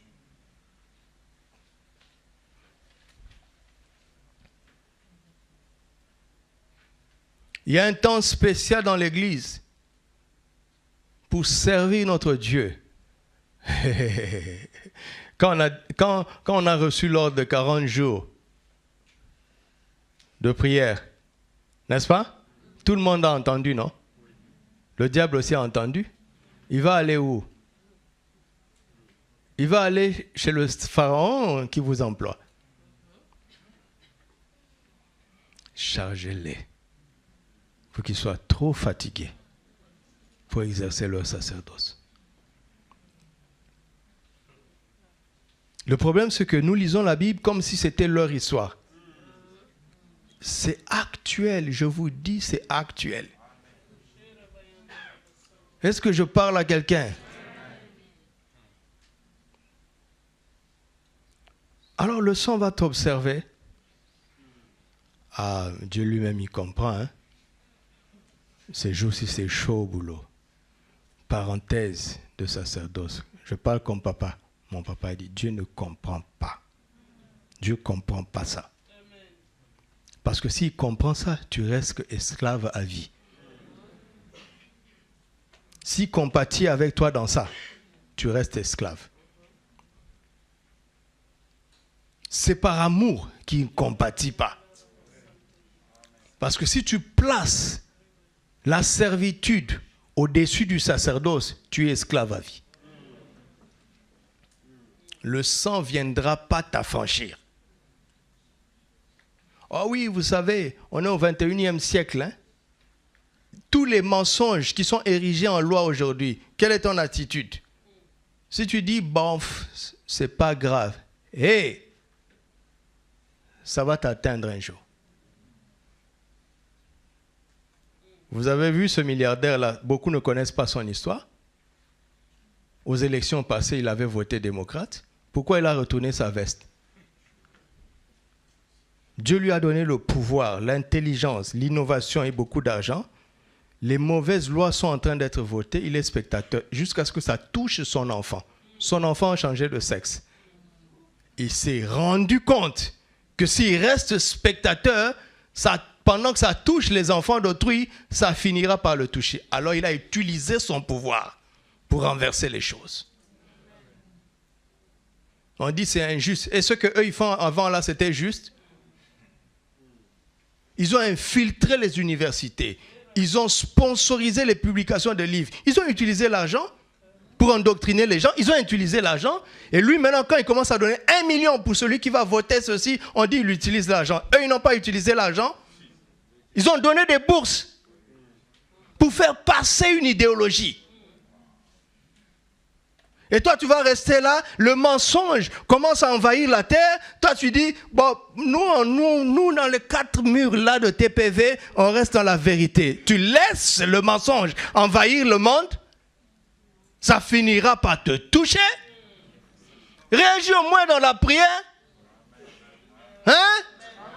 Réagis dans le témoignage. Hein? Réagis en t'appuyant sur le sang. Oh non, il faut comprendre quand même. 40 jours de prière, dans nos pays en Afrique, ça va. Les gens ne travaillent pas assez. Tu es en train de maudire ton pays? Oh non, ici, on est dans un milieu moderne. Hein? Tu veux élever la servitude au-dessus du sacerdoce? Regarde-les, ils n'ont plus de temps. Regarde-les là-bas. J'ai parlé avec un pasteur aux États-Unis. Ils font culte tous les jours. Pourquoi? Parce que les gens, si vous attendez le dimanche, vous n'aurez personne. Il y a l'église du lundi, l'église du mardi, l'église. Et puis, moi, quand il parlait, je pensais que les chrétiens du lundi se connaissent. Il a dit quoi, mon cher? Les programmes sont mélangés. Cette semaine, tu es off lundi. L'autre semaine, tu es vendredi. Cette semaine, tu travailles de jour. L'autre semaine, tu travailles de nuit. Les gens sont mélangés. Mélangés. Mélangés. Si on a dit le culte, c'est de 9h à 9h45. À 9h40, déjà, les gens ont fermé leur sac. Parce que s'il a 5 minutes en retard, on va le couper. Il part, hein? Pasteur, on va envoyer notre offrande par virement. Les gens ont l'argent pour donner les offrandes. Ils n'ont pas le temps pour le sacerdoce. Vous voulez que ça arrive ici? Qui va empêcher ça? C'est nous. Par la foi dans le sang.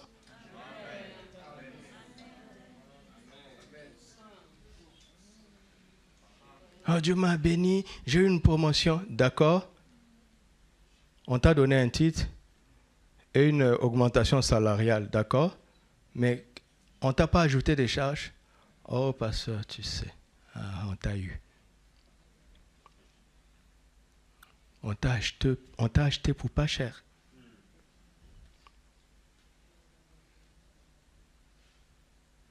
Tout ça, c'est dans la Bible. Mais on utilise le sang religieusement. Oh, le sang de Jésus. Le sang, c'est du concret, mes amis. C'est du concret. C'est sur l'immolation de l'agneau que Dieu a fondé la création. Si la terre est concrète, alors le sang est beaucoup plus concret que ça.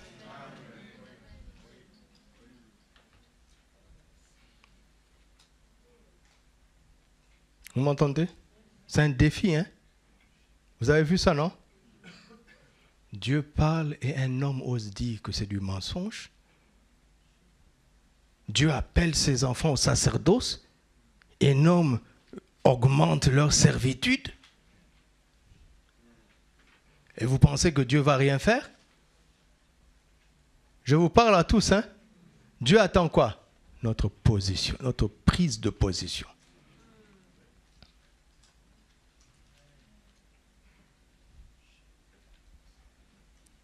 Alléluia. Amen.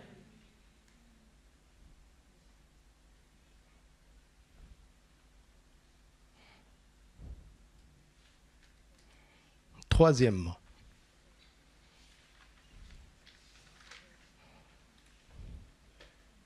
nous étions au chapitre 5, n'est-ce pas? Regardez le chapitre 6. Exode 6. L'Éternel dit à Moïse, « Tu verras maintenant ce que je ferai à Pharaon. Une main puissante le forcera à les laisser aller. Une main puissante le forcera à les chasser de son pays. » Restons d'abord là. Vous savez, Dieu a dit quoi? Dites-moi un peu, qu'est-ce que Dieu a dit? Dieu a dit quoi? Dites-moi. Non, je ne vous demande pas de lire. Dieu a dit quoi?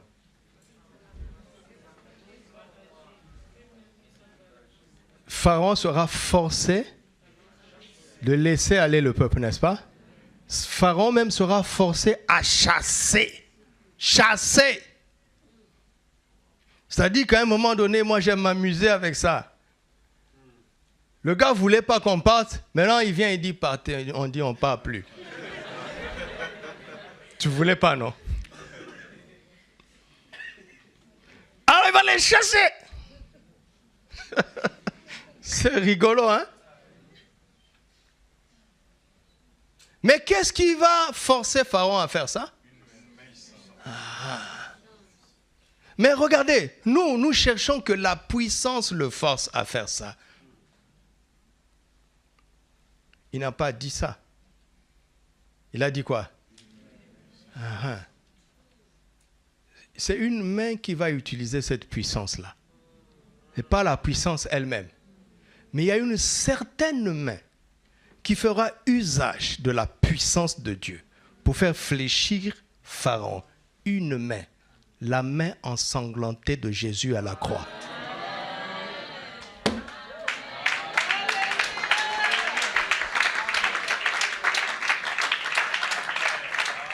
Pourquoi? Les 10 plaies n'ont pas suffi, les 9 plaies, jusqu'à ce qu'il y ait le sang. Mais c'était une image de la main ensanglantée de Jésus à la croix. Dieu l'avait dit.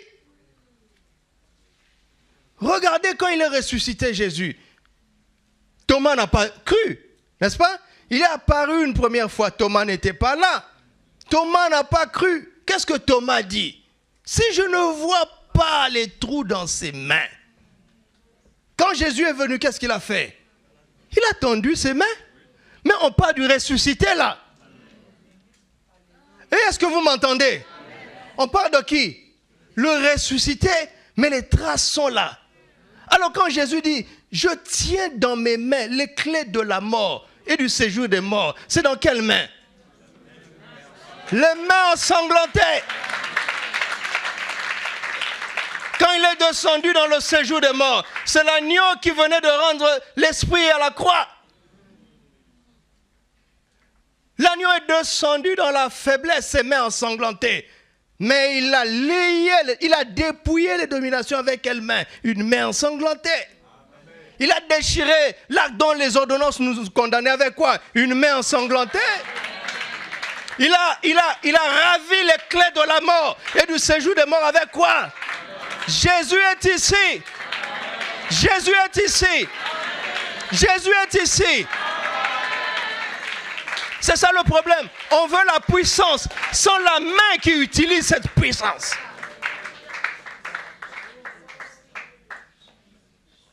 Il n'a pas dit une puissance. Je n'ai jamais eu cette lecture jusqu'à aujourd'hui. Il n'a pas dit une puissance. Il a dit une main puissante. Mais pourquoi? Il a attendu le sang pour nous montrer que c'est la main de Jésus à la croix. Alléluia.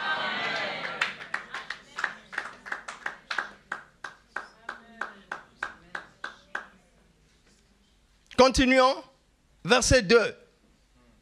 Dieu parla encore à Moïse et lui dit, je suis l'Éternel. Écoutez ça. Je suis apparu à Abraham, à Isaac et à Jacob comme qui? Mais je n'ai pas été connu d'eux sous mon nom. Donc qu'est-ce que le sang attendait? Le sang attendait qu'on passe de la toute-puissance de Dieu à la connaissance de son nom, de son identité, de sa personne. Le sang attend la relation. Le sang n'est pas là. L'onction attend. L'onction va agir avec ceux qui cherchent les actions de Dieu. Mais le sang attend ceux qui veulent avoir une relation. Une relation, connaître Dieu par son nom. Ils l'ont connu comme le Dieu Tout-Puissant. Ils l'ont connu à travers sa capacité. Ils ont vécu beaucoup de choses. Mais le sang, non, le sang n'est pas là pour ça. Le sang regarde quelle valeur on accorde à la relation, à la communion avec le Père.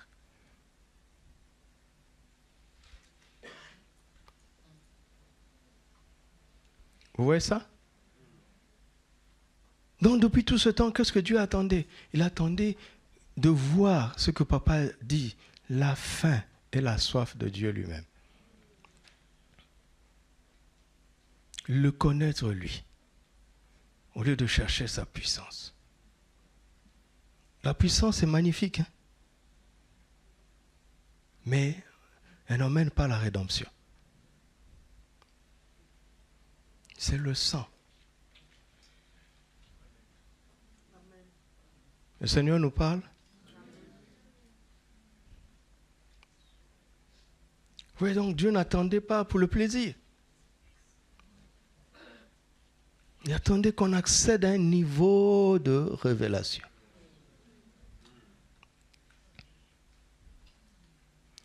Abraham avait eu l'occasion de s'intéresser à la personnalité de Dieu, quand Melchisedec est venu le voir. Abraham était déjà puissant. Il a remporté une grande bataille, n'est-ce pas? Melchisedec est venu lui révéler un nom de Dieu qu'il ne connaissait pas. Mais regardez, qu'est-ce qui me dit qu'Abraham n'a pas très bien compris la leçon? Chapitre 15, verset 1, il déprime. Dieu dit, je suis ton bouclier. Ta récompense sera grande. Il dit, mais que me donneras-tu? Je m'en vais sans enfant. Dieu lui parle de lui-même. Lui parle de ce qu'il veut avoir. Il n'a pas appris, il n'a pas bien appris.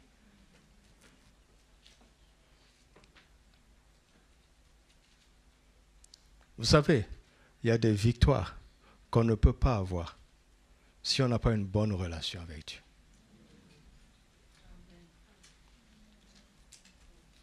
Vous le savez, non? Si tu te rends compte que ton ami t'aime par intérêt, l'amitié s'écroule. N'est-ce pas? Si tu te rends compte que tes enfants, ou bien ton époux ou ton épouse, t'aiment par intérêt, franchement, c'est décevant, non? Dieu est notre Père. Christ est notre époux. Il est notre ami. N'est-ce pas? Il a dit, je vous appelle plus serviteurs. Je vous appelle qui? Mes amis. Il y a toujours cet appel à la relation. Regardez Paul. Il parle des difficultés qui nous arrivent dans la vie, Romains 8. Il y a une panoplie de difficultés dans laquelle tout le monde ici va se retrouver d'une manière ou d'une autre dans Romains 8. Mais là, le discernement, il dit, rien ne nous séparera de l'amour de Dieu. Ça veut dire quoi? Quand la tribulation arrive, quand la faim arrive, quand la nudité arrive, quand le péril arrive, quand l'épée arrive, l'épée ne veut pas te tuer. L'épée veut te voler l'assurance que Dieu t'aime. Donc, Satan est prêt à te donner des milliards. Si tu doutes que Dieu t'aime, il dit, prends des milliards et considère que Dieu ne t'aime pas. Il va te donner. Jusqu'à quand aurons-nous une chrétienté intéressée? Jusqu'à quand? Jusqu'à quand chercherons-nous Jésus pour l'argent, pour les voitures, pour les maisons, pour les mariages, pour les enfants, pour les voyages, pour les promotions? Jusqu'à quand? Qui va vaincre Satan comme ça? Dites-moi. Dites-moi, qui va vaincre Satan comment? Comme ça? Mais c'est le meilleur chemin de tomber dans ses pièges. Quand l'enfant de Dieu, Dieu m'a béni, il parle quoi? Il parle d'argent.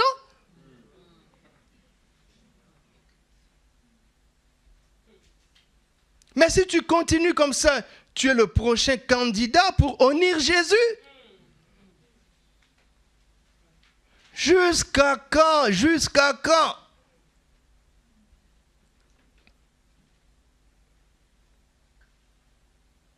Moi, je dis, waouh! Donc, tu veux dire que nos patriarches ne te connaissaient pas bien? Dieu dit, oui, je l'ai dit. Même toi aussi. Vous comprenez? Regardez maintenant Moïse. Pourquoi quand Dieu lui dit, écoute, je ne marcherai pas avec vous, j'enverrai mon ange. Il va chasser devant vous vos ennemis. Il va vous faire entrer dans la terre que j'avais promis à Abraham. Quelle a été la réaction de Moïse? Si tu ne vas pas avec nous, nous n'irons pas. Il a compris. Mais ce n'est pas une théorie.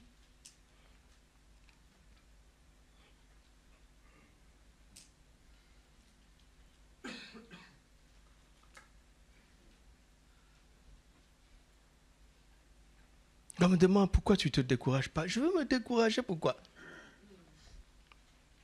Mais si je meurs maintenant, j'irai où? Vous en doutez? Et alors? Quel est le pire qui va m'arriver? Dites-moi. Si mes poches sont vides et que je suis rempli de l'esprit, je vaux mieux que celui qui a les poches pleines et qui est vide de l'esprit de Dieu. Mais si tu es rempli de l'esprit, tes poches finiront par se remplir. De la mesure de la grâce dont tu as besoin. Pas des chiffres que tu cherches. Tu aimes la viande, tu aimes le poulet? Si on te donne un quart de poulet, c'est suffisant. Si on te donne 4, on dit mange ça, tu dois terminer ça. Tu auras du dégoût. Tu n'en as pas besoin. Dieu sait de quoi nous avons besoin. Avant que nous le lui demandions, tu connais ce verset? Tu le connais?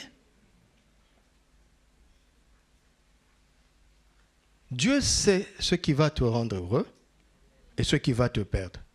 Tu ne sais pas.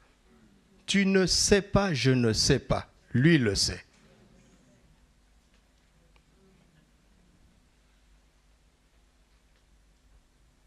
Vous m'entendez? Donc c'est une question de révélation, de relation avec Dieu. Le sang passe par là. Amen. C'est la 4e chose que je viens de dire. Vous voulez voir le sang agir, n'est-ce pas? Valoriser l'alliance, la nouvelle alliance. L'œuvre accomplie et achevée de Christ, n'est-ce pas?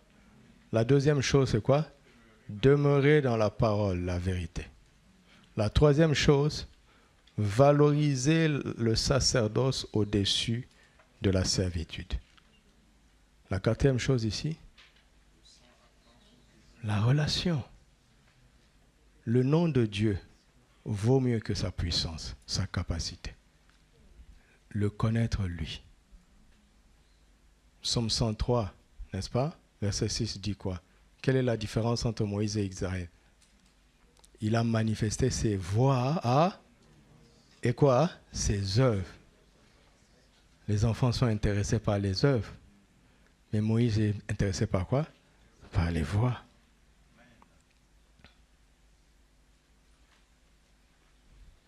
Alléluia. Un jour, je circulais dans un quartier à Kinshasa et le Seigneur m'a parlé comme ça. Un beau quartier. Quand ça a commencé, les gens ont conçu, il n'y avait que des belles maisons. Mais la voirie n'est pas passée avant. Il n'y a pas de canalisation, il n'y a rien. Chacun est venu construire sa maison. Quand la pluie a commencé, ce quartier-là aujourd'hui, il n'est pas beau du tout. Parce qu'il y a eu des œuvres sans les voix.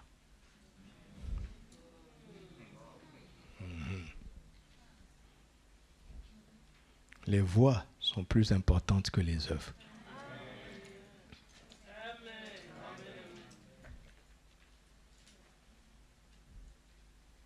Alléluia. Je suis en train de nous montrer comment faire la place au sang précieux de Jésus. Pour notre libération. De n'importe quelle servitude. Je dis, n'importe quelle servitude. Et enfin, pour aujourd'hui, on va s'arrêter ici. Exode 7. Regardez. Versets 1 à 7. C'est étonnant. C'est merveilleux. L'Éternel dit à Moïse, vois, je te fais Dieu pour... Et Aaron, ton frère, sera... Qu'est-ce que Dieu dit? Qu'est-ce que Dieu dit?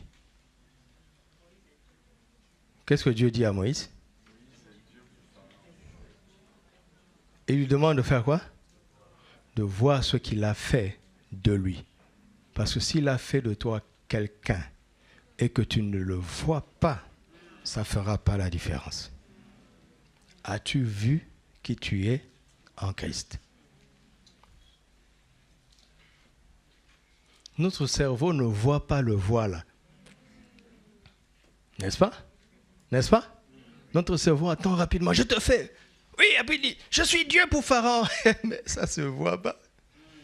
Ça ne se voit pas. Pourquoi? Parce que toi-même, tu ne le vois pas. Change ta vision de toi-même. C'est ce que Dieu est en train de dire. Maintenant, que ta vision ne soit pas une ambition. Parce qu'une ambition vient de toi. C'est ce que tu décides d'être. C'est ce que tu décides de penser que tu es. Non. La vision vient de la parole de Dieu. Quand il a dit à Jérémie, tu as bien vu, c'est un jeu de mots. Le problème, c'est qu'on lit en français. Que vois-tu? Il dit, je vois une branche d'amandier. Dieu lui a dit quoi? Tu as bien vu, car je veille sur ma parole. Donc pour Dieu, on voit bien qu'on a vu qu'il veille sur sa parole. Donc on doit avoir entendu ce qu'il a dit, on doit l'avoir imaginé et accepté, et on se dit, il a dit, ça s'accomplira. Si quelqu'un s'y oppose, étant donné qu'il y veille, ça s'accomplira certainement. Et quand tu arrives à ce point de foi-là, Dieu dit, tu as bien vu. Si tu n'es pas à ce point de foi-là, tu n'as pas bien vu, ou bien tu n'as rien vu. Je te fais Dieu pour Pharaon, et Aaron, ton frère, sera ton prophète. Continuons. Toi, tu diras tout ce que je t'ordonnerai, et Aaron, ton frère, parlera à Pharaon pour qu'il laisse aller les enfants d'Israël hors de son pays. Oh mon Dieu, il y a tellement de choses. Et moi, j'endurcirai le cœur de Pharaon et je multiplierai mes signes, mes miracles dans le pays d'Égypte. Pharaon ne vous écoutera point. Je mettrai ma main sur l'Égypte. Et lisez ça, il dit quoi?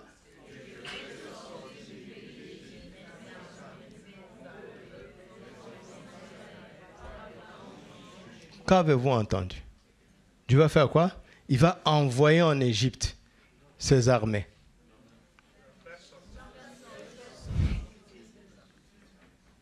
Ça veut dire quoi? Les armées de Dieu sont en Égypte. D'accord? Maintenant, c'est quoi cette armée-là? Que Israël lui-même ne voit pas, que les Égyptiens ne voient pas. Puisque Dieu dit, je ferai sortir. Vous voyez, l'adversité, Dieu aime l'adversité, parce que ça va lui permettre de révéler le potentiel qui est là.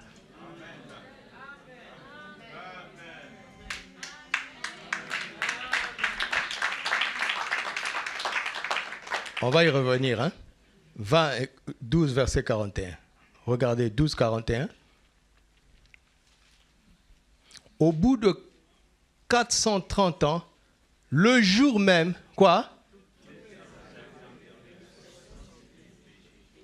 Toutes les armées de l'Éternel, ça veut dire quoi? Une armée de l'Éternel était dans l'Égypte. Deux armées de l'Éternel étaient dans l'Égypte. Plusieurs armées de l'Éternel étaient déjà en Égypte. Là où on te fait souffrir, là, les armées de Dieu sont là.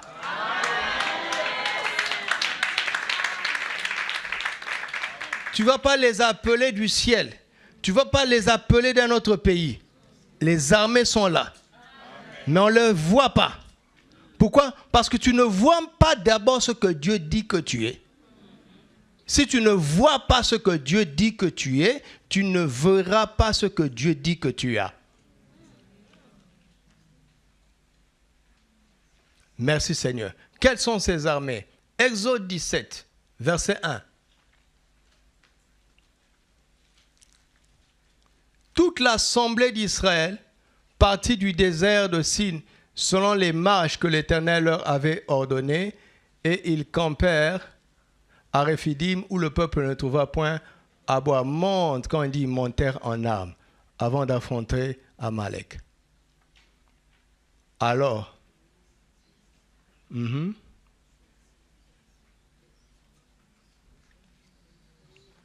trouve-moi le texte où il est dit ils montèrent en armes.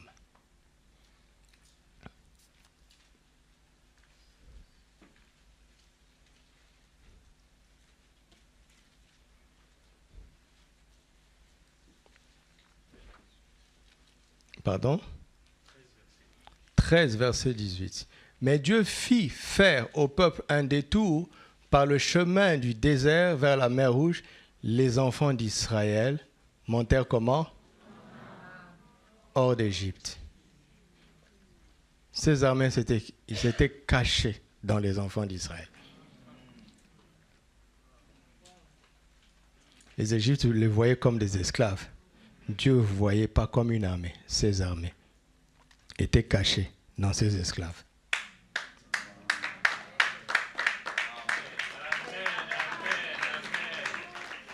Ces armées étaient cachées dans ces esclaves. Son peuple était caché dans ces esclaves. Les enfants d'Israël étaient cachés dans ces esclaves. Pourquoi on ne dit pas enfants de Jacob? Parce qu'Israël dit, celui qui a lutté avec Dieu et avec les hommes a été vainqueur. C'est-à-dire, c'est celui que Dieu a déclaré vainqueur. Aucun homme ne peut le vaincre.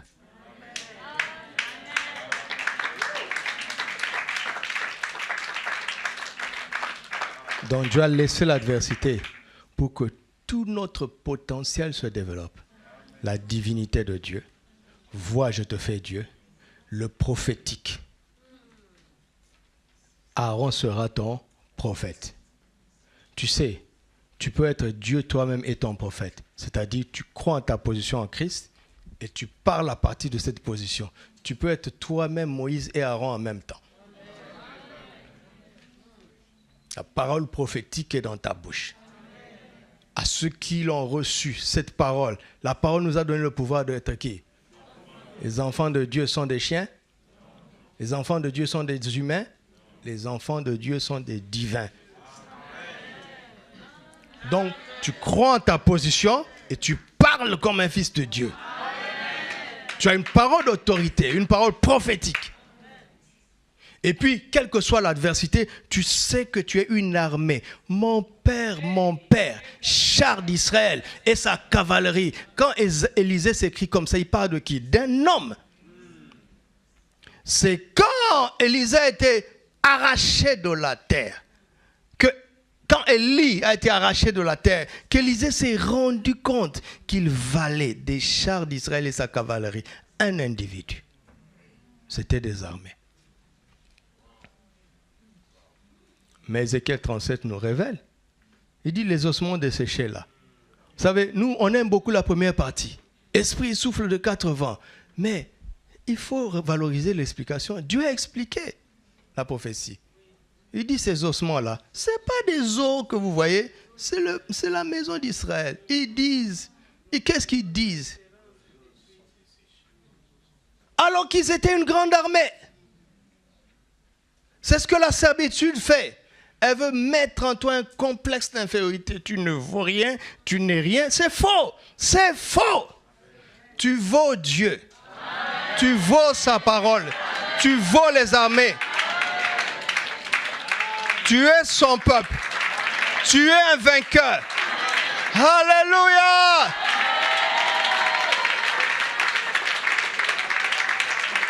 Le sang attend ça. Le sang a attendu tout ça avant d'entrer en scène. Donc le plan de Dieu est en marche. Est-ce que tu m'entends? Dieu n'est pas en retard. Tu as l'impression que tu fais un pas en avant, 2 pas en arrière. C'est faux. Marche par la foi et non par la vue. Demeure dans la parole et laisse cette parole demeurer en toi. Les difficultés supplémentaires sont là pour révéler le potentiel supplémentaire. Et quand tout le tableau sera complet, le sang va entrer en scène. Alléluia! Et la main ensanglantée de Jésus va donner l'ordre en ta faveur. Tu sortiras avec des cadeaux.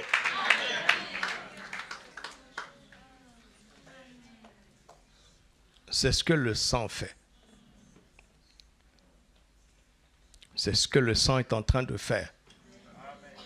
On ne le sent pas, hein? J'ai été béni par une parole que papa a dite aujourd'hui. La pastorale est finie. On a pris la Sainte Seine. On a prié. Il a commencé à donner encore un conseil. C'était pour moi. Et puis il dit, mais on est dans un grand réveil. Mais l'Église est habituée tellement aux sensations que je vous dis, on est dans un grand réveil. Ça ne se voit pas. Tu es en train de travailler en profondeur, en profondeur, en profondeur. Quand le temps sera venu, ce que le sang de Jésus va faire, ça n'a jamais existé. Rien à voir avec le sang des boucs et des anneaux des eaux douces. Est-ce que tu es prêt pour ça? Alléluia. Alors fais le choix, fais le choix. Fais le choix de valoriser l'œuvre accomplie, achevée de Christ par-dessus tout. Tu n'as plus d'autel à bâtir. Tu n'as plus de lien à briser, mon ami. Tu es une nouvelle créature. Dieu est ton Père. Il n'y a aucun lien générationnel sur toi. Tu es de la génération de Christ. Amen. Tu m'entends? Amen. Il n'y a que des bénédictions de Christ en toi. Toutes sortes, toutes sortes. Fais le choix de demeurer dans la vérité. Ne cède pas au mensonge. Fais le choix du sacerdoce. Peu importe cette servitude. Tu m'entends? Bats-toi pour que jeudi au boulot à 18h on te libère. Tu dis, je commence à louer mon Dieu à 18h30. Vous venez jeudi en retard, allègrement. Allègrement. Pasteur Eli va comprendre parce que je viens du boulot. Oui, il va comprendre. Mais Dieu ne va pas comprendre. Dieu ne va pas comprendre. Bats-toi, tu m'entends? Ça ne va peut-être pas changer la semaine prochaine, mais refuse. On commence à céder par des petits terrains. Tu viens jeudi ici mollement, tout le monde va comprendre que tu viens du boulot. Si tu venais du boulot et que tu étais invité par un boss là, tu seras frais. Il y a quelque chose qui ne va pas chez toi. Tu n'apprécies pas la grâce de venir ici. Tu n'apprécies pas ça. Tu n'as pas compris. Dieu n'a qu'à me comprendre. Il m'a dit qu'il ne te comprend pas. Il ne veut pas te comprendre pour ton bien. Oh, mais si je perds ce boulot-là, je veux vivre par quoi? Ah bon? Ah bon? C'est comme ça que tu insultes la parole de Dieu. Tu vis de ce travail-là? Tu penses que tu seras là-bas encore l'année prochaine?